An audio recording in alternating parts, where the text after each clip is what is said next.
Okay, Sharon, are you ready? Yeah. Go. Okay, so confessions of a teaholic. So I've got my notes, sorry, it's been a long day, just in case. I drink on average on a regular day 8 to 15 cups of tea. I don't know if any of the rest of you manage that or not.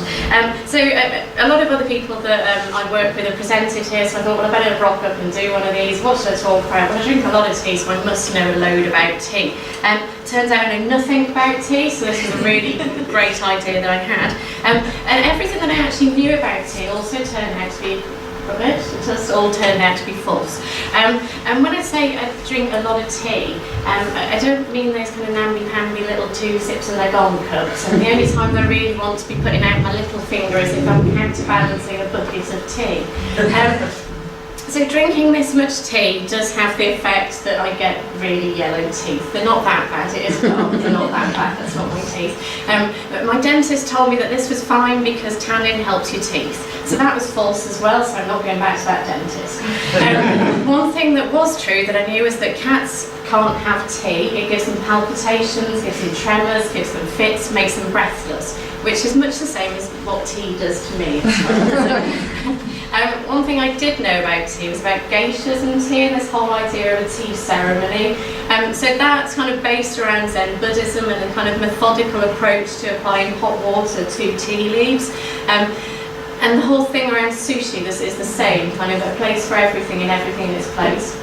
When I think about geishas, I think about bound feet, which is really kind of mingy.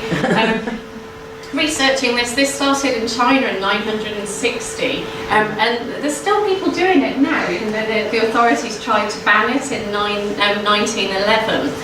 If you look it up on the internet, the pictures are really grim, but actually, are they as grim as having a split tea bag in your tea? I don't think so. That kind of, you know, when you've got it in your mouth and there's all those bits.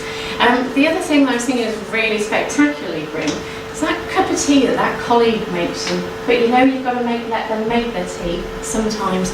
And it's normally kind of this horrible kind of American tan, a la Yanan's tights colour, and it's either really, really still tastelessness or 2 sips and the whole of your body's kind of been drained of all the moisture because it's that strong.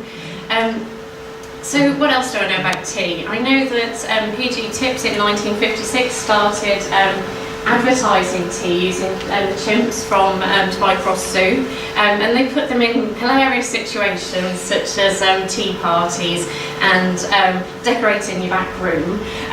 Now we have the knitted monkey, and we also have innovations like the pyramid tea bag, which is meant to help water move around the tea better, much like in a teapot, if you like.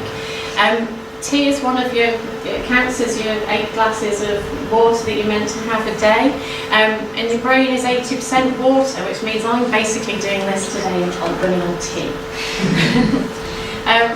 This slide is just a slide to show you what happens if I have coffee, which technically doesn't really make sense because there's actually more caffeine in tea. And I learned that on Simon Mayo last week, so it must be true. Okay, so here comes the confession bit. I've been drinking tea since I was really, really little. That's not a confession. I've also been drinking lager since I was really little. That's not the confession either, but possibly another presentation. Well, I don't know, about 8 years ago I started going to New York on holidays, and everything's bigger then, isn't it? And you get these cups that are about this big. So this is where I started drinking these cups that made me basically feel like a borrower. And it's where I started applying way too much milk to my tea. So basically I want the tea bag to have been shown water. So never mind American tan, I like pale and interesting, which is why I've got Gwen Stefani on there instead.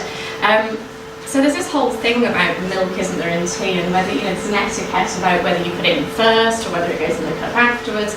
And this is something to do with actually the quality of your cup. Is your china good enough to take a boiling water? So the milk goes in first, and that's why you have the difference. And so the confession really is that I make shit tea. I put the milk in when it's brewing, which you're not meant to do. It stops the flavour flooding out. But it's fine, because I looked it up, and that's rubbish too. It doesn't stop it brewing. So it's been quite a cathartic process doing this. So thank you to Better Culture. I now don't have to sneak in the kitchen and make tea hidden away. And that was it.